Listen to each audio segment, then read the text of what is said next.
Welcome to CommissionED, the Air Force Officer Podcast. Here we explore the training and development of America's leaders in the application of air power and the profession of arms. The views expressed are those of the hosts and do not reflect the official policy or position of the United States Air Force, Department of Defense, or the U.S. government.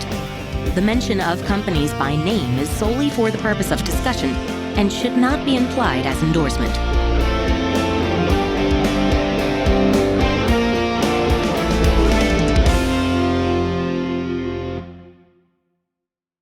Welcome back to another episode of CommissionED, the Air Force Officer Podcast. I'm Colin Slade. And I'm Reed Gann, and we're your hosts for CommissionED. So, Colin, this is it. This is the final episode of CommissionED. Yeah, like the final. The final. And unlike Frodo Baggins, who on his 111st birthday just disappeared, we actually have come back post-anniversary to give you our reasons why and to share with you some of our favorite moments and discuss, again, like, why such a big change? Yeah. There are three critical components when deciding how and when and who to deliver content. Yeah. And those are voices, a topic/audience, and then timing. Mm-hmm. Those are the three key elements. So voices, who is sharing the content? That's you and I. Right. Colin. We are the voices, along with all our guests that we bring on, of the content, and we have changed. Yes. We started as mid to senior level company grade officers. Yep. Captains. And we have moved into the field grade officer world, and that is no small thing. Mm-hmm. It was a bigger shift than I anticipated. And as you and I have learned and grown and honestly become more physically separated from the core identity of what our podcast is about, right? Officer Training School, ROTC, becoming an officer, we now have genuine doubts about our ability to be the correct voices for the core mission of what we're trying to share. Right. Yeah. When we started this podcast, I was still an Air Force ROTC instructor. You had just left being an instructor for Officer Training School. We are now 3 years removed for you, 2 years removed for me. And though the programs don't necessarily change that much, they change enough in that amount of time to where we don't feel comfortable to speak expertly on those programs anymore. Yeah. Much less something like going to the Air Force Academy, which neither of us have ever done. Yeah. And not only that, our connections to that place have started to drop off, right? It was pretty straightforward to call somebody up at OTS back in the day. It was easy because I knew all of them. Right. Well, none of them are there anymore. Because they've moved on too. Yeah. So that's just the natural course of things. It is. And so when we look at the first component of those three components, voices, we have some real doubts about us being the correct voice. Yeah. The next is the topic or the audience. Now, this has not changed. No. This is the one thing, Colin, you got 100% correct. That there was an audience out there for this content. Nailed it. You were absolutely correct. And we mentioned this in our previous episode. If anything, it's still growing and it's unbelievable. There are people out there who want this information. And so that's the only reason it's been successful. Mm-hmm. Well, okay. Without that, without a demand, Colin, this thing would have fallen on its face in the first year. Yeah, but the only reason... the most important reason. Okay, I'll give you that. Okay. I don't know if it was the only reason. That's fair. Yeah, as far removed as we are from the commissioning sources, that doesn't mean that we can't speak intelligently on officership and have these conversations with folks in the different career fields. We can still do that, but I agree with you that definitely the topic, the audience, is the most important aspect of our success. Yeah. So that has not changed in anything at all. Again, if anything, it's even increased. So 1, maybe 2, totally working, but 3 is timing. And this one really connects up to the first point. Yeah. The worlds are different. The field grade officer world is different. And in year 1 and in year 2, we talked about this at both of those reviews, how we had pretty quickly eclipsed our individual knowledge of what we were contributing to the podcast, and it had turned into an exercise for our development. Yeah. The problem has become that we are not, and this sounds so selfish, but we have to own it. We are not getting out of it as much as we used to be. Right. And so we, in order for our growth and development, we are starting to look at other things. Yeah. And needing to put our time and attention there. And that is one of the reasons that this is such a hard call, is because I feel selfish saying that. But I also have to balance my personal growth. Colin, we talk about how important it is, but yet I might be taking steps to inhibit mine. And that has been a really hard thing to be able to say out loud.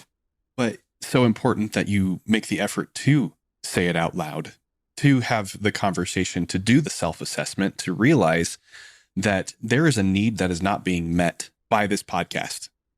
It may be meeting the needs of hundreds and thousands of others, which is great. We're so glad that everybody is listening to the conversation that we're having. But if your personal need is not being met, then how will it be? And I feel the same way. We've had many conversations over the last year about our personal development and how the podcast is not doing it for us. So what are we doing? Yeah. What books are we reading? What other content are we consuming to try and address that need? Well, and Colin, you and I, we talked about this a little bit last episode, where we couldn't give up the podcast. We're like, well, what should the podcast be about? Let's totally change it and let's do it about something else so that we could get personal growth. But it got away from our audience, right? That core topic. It's like, well, wait a minute. That's like the pillar. Yeah. That's the foundation of why this is all working. We just could not find a way to get all of those 3 things together again and continue another step. We couldn't, the pieces didn't fit anymore because they had changed. Yeah. So much has changed. And we talked about this in the previous episode about the numbers. Obviously, YouTube. That's where the eyeballs are. That's where the attention is. That's where the audience is. Our audience, that is that critical element of our success, is on YouTube. Thanks to everybody who's listening through all of the podcast platforms. You are part of that audience, but there are more of you, many, many more of you out on YouTube. And in order to make that successful, we would need to play into the YouTube algorithm, which favors highly engaging videos with faces, like not just audio, you and me talking to each other with a static thumbnail, but actual faces and high quality B-roll, taken on location. And we just do not have the capacity to make that thing successful. Continuing to grow the podcast and create that kind of content is incredibly resource intensive. If we were going to do that, we would need to hire a team. We would need additional hours in the day. The podcast would need to pay for itself. And let's be honest, for many reasons, some of which we're going to get into, that's not possible. Yeah. And how many lawyers have we talked to, Colin? I'm dead serious. The numbers approaching, it's not quite double digits, but it's getting close. Yeah. Each of us, every time we move locations, we need to talk to our owning parent organization, tell them what we're doing, explain everything. They have to go up to their higher headquarters, and it goes from there, and emails and interviews and blah, blah, blah. It keeps going. No matter how we break it, Colin, we've gotten the feedback the same every time. Yeah. We, the podcast, cannot generate any sort of money. Right. In any form. And whether that's selling merch from logos, it doesn't matter.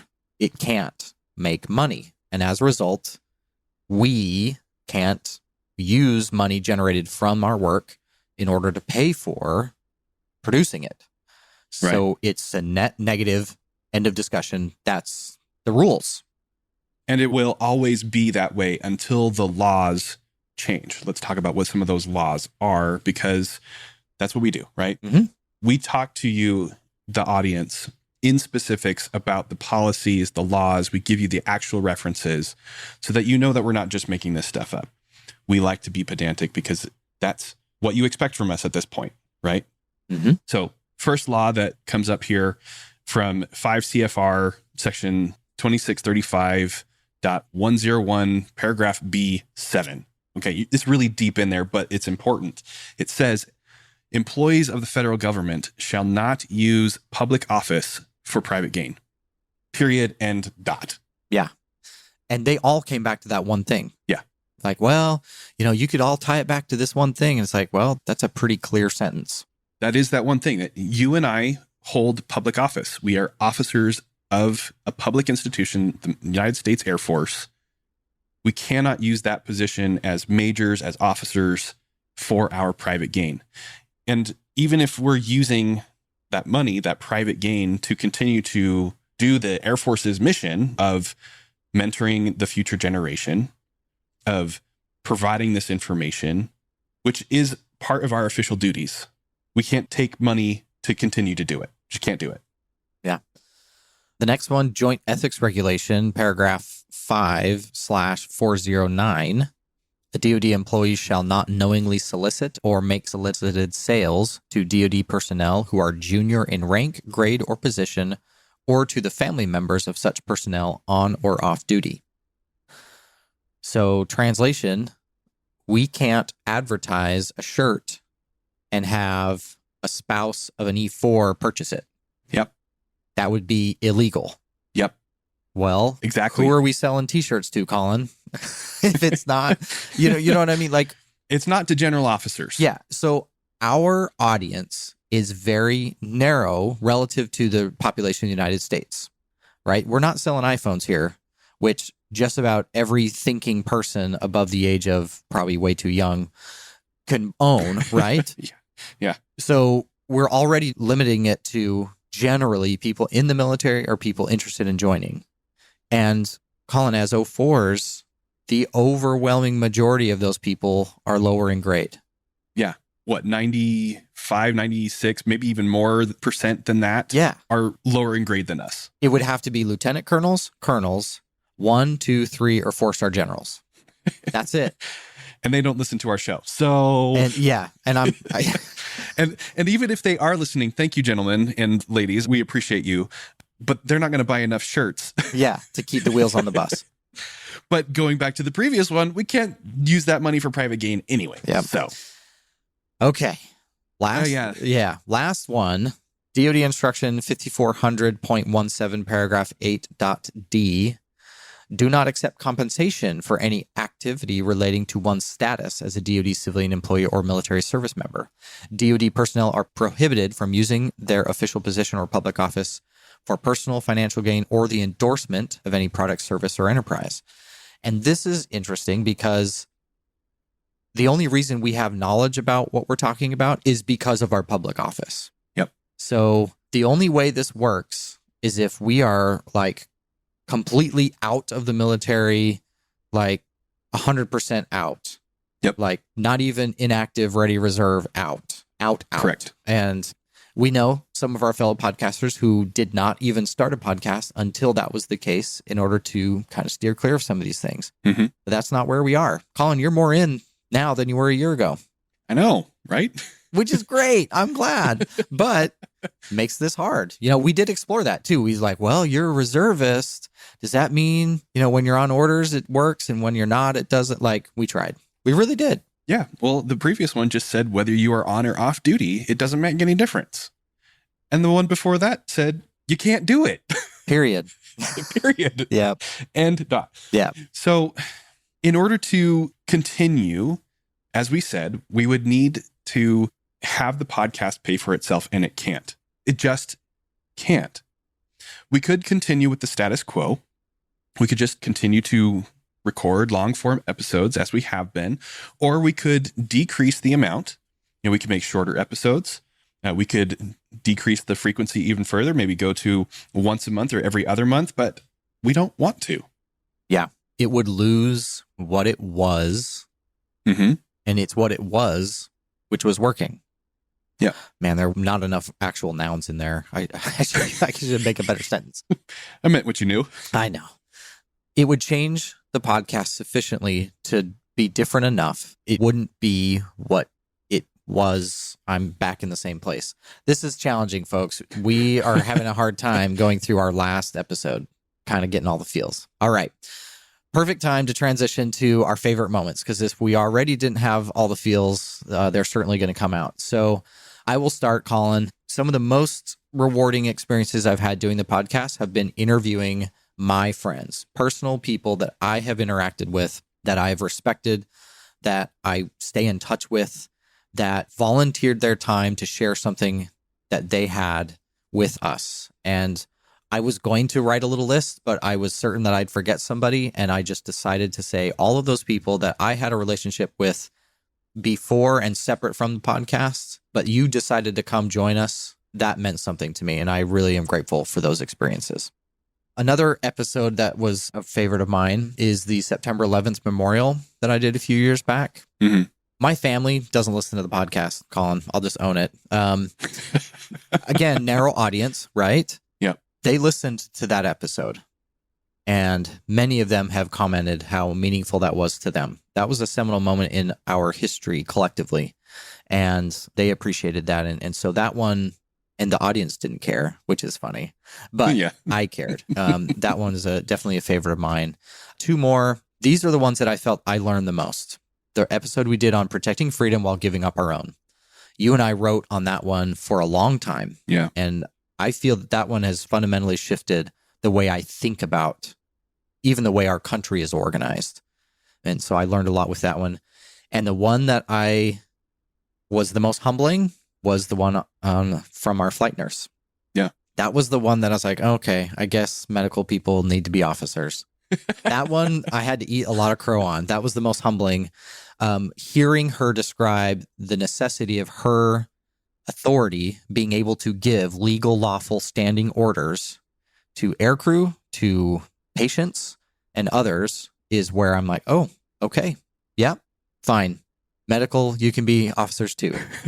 But yeah, so those are kind of my favorite big memories from our time doing the podcast. Yeah, a lot of goodness there. Similar to your separate September 11th episode, the one I did about my experience doing a military funeral for a senior airman, Brian Bell.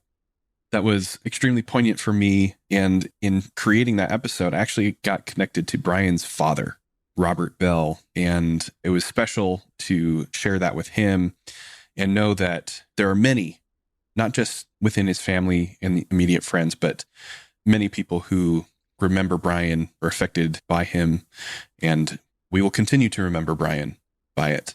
That was a special moment for sure. You mentioned all of the interviews. I have no idea how many interviews we've done for this podcast. It's a lot.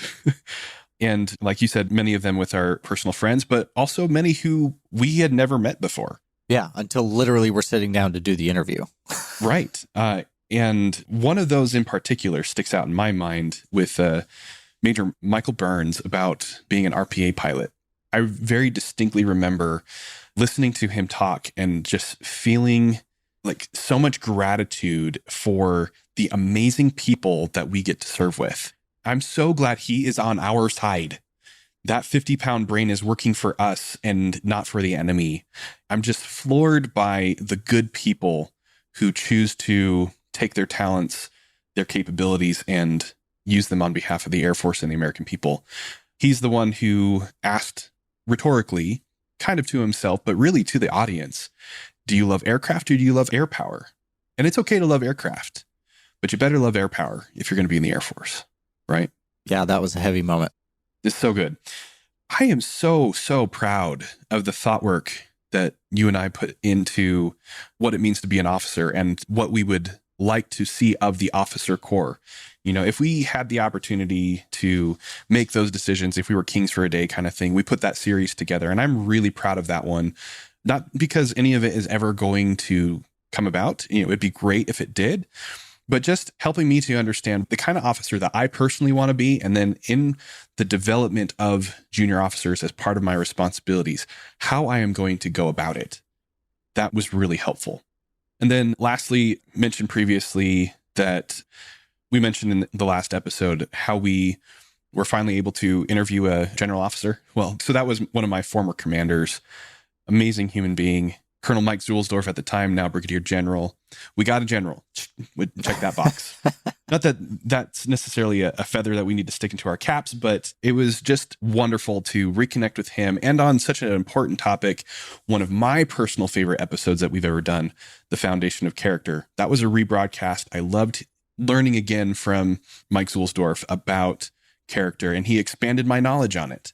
Leaning into the gray and having that anchor of character, but not letting it to hamstring you into your decision making. Yeah. Awesome stuff. There have been so many. Those are the ones that really stick out for the two of us. But I couldn't leave this segment without saying, Colin, my opportunity to spend many, many hours with you has also been a highlight. So thank you for coming up with this crazy idea and just all the work and time and energy you put into it. It's been a real treasure. So much so that you and I have actually committed to schedule time together. Yeah. So as regular check-ins with our goals for next year. So last week we reviewed our year 2 goals. Well, this is where we're going to introduce our year 4. Year 4? Yeah. But they're about what we are doing in our personal and professional lives as we move forward into the future, because it's time. Yeah, it is. We're going to schedule a regular check-in so that we can continue to grow and continue to interact together. Colin, for me, remember that thing I mentioned last week about writing a paper? Mm-hmm. I am not naive enough to think that anything I could ever write would make a difference. But if I have a shot, it's going to be in writing a journal article. Yeah. It's going to be in publishing a paper and getting it into the hands of the people who are reading those things. And so that has been something I've been really focused on. And I've been doing research. I've teamed up with some pretty high power brains that have done this kind of thing in the past. I interacted with others who have said, it's time to find your voice. And that voice is heard through the written word. And so that's what I've been doing. And so I've geared up. I'm going to focus on information warfare. That is my trade. That is my profession. I am part of the information operations line of the Air Force. This is who I am when it comes to this profession of mine. And so that's what I'm going to be writing about. And hopefully that'll even springboard me into my intermediate developmental education at NIU. Wouldn't it be great if I could take something that I did on my spare time and help me with education and vice versa? Yeah. So that is what I am focused on. And before I leave it, it was a fascinating experience to be in and around the White House when major world events were occurring and watching what was happening on the unclassified side versus what was happening on the classified side, which versus what was happening in highly politicized spheres and inside American homes. Information warfare is something we've got to get right. And I think as a nation, we got to get better. So that's what I'm going to be focused on. Yeah. So you're going to be doing that sometime in this next year? Yeah. Goals. Looking forward to it before September of 2023? It's going to be before IPCS even. So we're talking June, July. I need something on paper in the hands of people, because after I move, I'm going to be a student and I'm just not sure how much time I'm going to have to do other things. Right. Well, definitely looking forward to that. I'm sure the audience as well. If that is something that you members of the audience are interested in reading, once Reed finishes that writing, let us know. And we'll put you on the mailing list, I guess, to share it with you. So similar to you, Reed, I feel like the time has come for me to find my voice through the written word. I have actually started writing a book. I don't have a title yet, but I do have a topic. Doesn't really make sense to start writing a book without a topic, but here's a sneak peek for you. It's going to be about, I'll call it a leadership book, or I guess anti-leadership book. I don't know. I've, over the last year, done a lot of reading, thinking, mulling over this idea of leadership, and I think that it doesn't exist. And I want to share that thought with the world. The book is going to explore the idea of the human domain, how to map it, navigate in it, fight within it, just as you would any other domain. And maybe this is similar to what you're doing with information warfare. We'll see what it turns into. I do intend to eventually create more content, maybe another podcast, YouTube channel. I don't know. Now that I've developed this skill through the creation of this podcast and YouTube channel, it seems like folly to let it go waste. And so we'll see what that turns into in the future. But for the immediate future, I am going to be writing this book. And I look forward to our regular check-ins, Colin, so I can debate you on this idea of leadership not existing. Yeah, let's do it. Yeah, it's funny how we've changed in just these few short years. I agree. I have this nice microphone. I have these headphones. I have this, this setup, and it'd be a shame to let it go to waste. And I'm also thinking about how to do that, but in other forms, completely outside of the Air Force, probably helping my wife with her business and some other things like that. But yeah. So Colin, typically with our episodes, especially our interviews, we end the episode asking the question, what does it mean to be an officer? And you have something typed here. It's very nice. And I'll even let you say it. Thanks. But I don't know that I want to give an answer because I'm still trying to figure it out. I think you have an answer, but you are allowing yourself room to have that answer continually be updated. Yeah. I think that's fair. We did the episode about like how to know when to stop being an officer. We've mentioned that one a few times. Mm-hmm. I've gained knowledge since we did that is added to my list of, like career goals and when I know it's time to leave and things like that. My list has grown.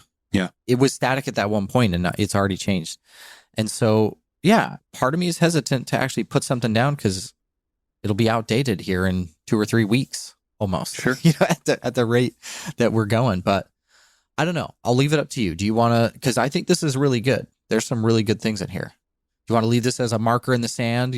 At this point in time, I don't know. What do you think? Yeah.